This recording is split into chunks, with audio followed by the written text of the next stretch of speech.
peraturan gubernur, atau peraturan gubernur itu sifatnya yang protokol itu, sementara yang SOP itu oleh masing-masing OPD. Itu nanti akan kita konsultasikan kepada Pak Gubernur, yang rencananya nanti akan kita konsultasikan pada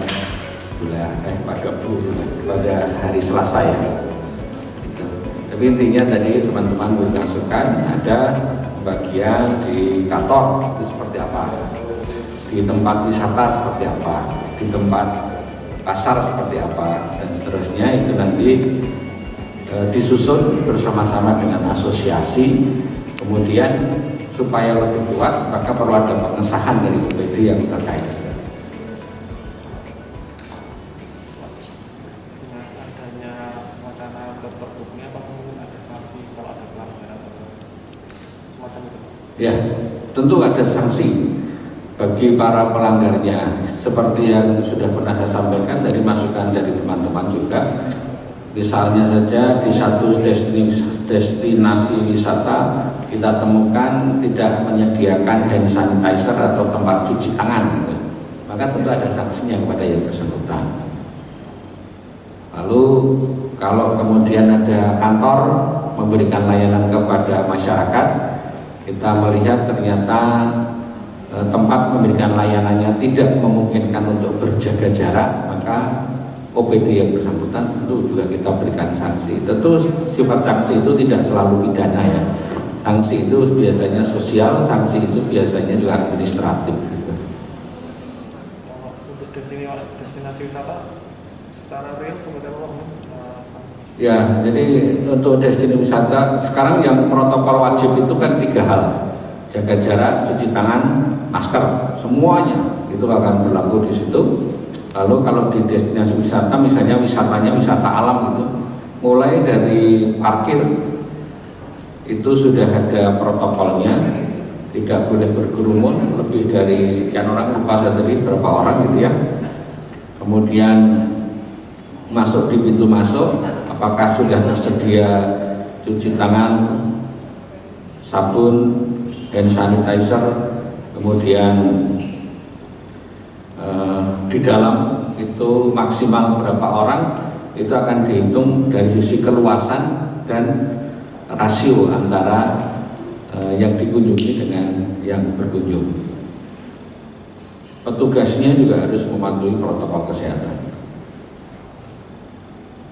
Kalau dari sisi anggaran persiapannya normal ini seperti apa Pak? Kan ada yang perlu menyediakan penyekat gitu. Jadi intinya kan new normal itu kan kondisi biasa, tetapi kita waspada terhadap COVID. Maka kemudian tentu nanti di alokasi anggaran bisa jadi nanti di 2021 atau di perubahan kebutuhan-kebutuhan yang dibutuhkan oleh masing-masing OPD akan dialokasikan di situ.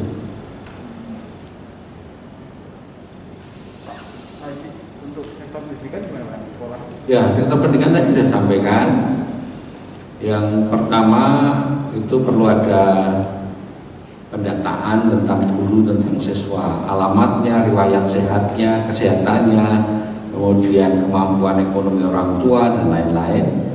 Itu sebagai pra untuk pelaksanaan new normal di bidang pendidikan. Sedangkan di bidang pendidikan khusus untuk pembelajaran itu tadi alternatifnya adalah sekolah itu dibuat shift.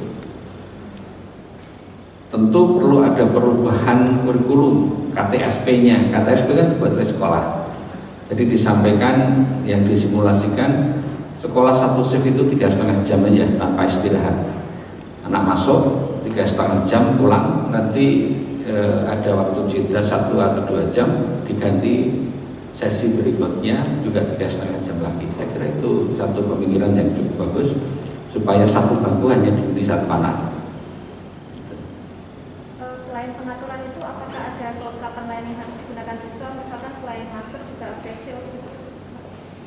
Khusus untuk protokolnya masih sama dengan yang lain, masker, cuci tangan, dan jaga jarak. Nah, persoalan nanti sekolah membuat SOP sendiri, misalnya harus pakai penutup wajah, misalnya harus pakai lengan panjang, misalnya kemudian ada pembelajaran online, itu nanti SOP di masing-masing sekolah. Karena masing-masing jenjang berbeda-beda. Jadi tidak ada perpanjangan ya Pak? Kalau di UGM, di universitas kan sudah ada perpanjangan metode pembelajaran daring untuk tahun ajaran depan selama setengah semester. Kalau di sekolah? Sementara ini sekolah kita atur sampai dengan tanggal 13 Juli. Nanti kita lihat pada tanggal 13 Juli, sebelum 13 Juli kondisi di DIY seperti apa. Kalau kondisi di DIY masih banyak positif, ya tentu kita akan lakukan pengunduran.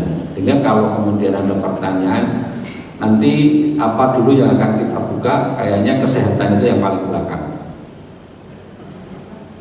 Maaf, pendidikan itu yang paling belakang, karena ini menyangkut keselamatan siswa. Masih akan difikskan lagi ya Pak ya? Masih akan difikskan lagi ya ini tapi ya? Masih akan dimatangkan lagi ya Pak ya? Oh iya tentu, ini tadi nanti kan bahan dari sini kan kita pakai untuk konsultasi kepada Pak Gubernur. Nah, nanti masukan dari Pak Gubernur seperti apa, lalu setelah ada masukan kita sudah ada, nanti kita semacam uji publik, asosiasi kita undang, masyarakat, perwakilan kita undang untuk memberikan masukan. Jadi kiranya kapan uji publik? Ya, yang pasti sebelum 30 Juni ya. Sebelum 30 Juni kita sudah lakukan. Ya tadi teman-teman,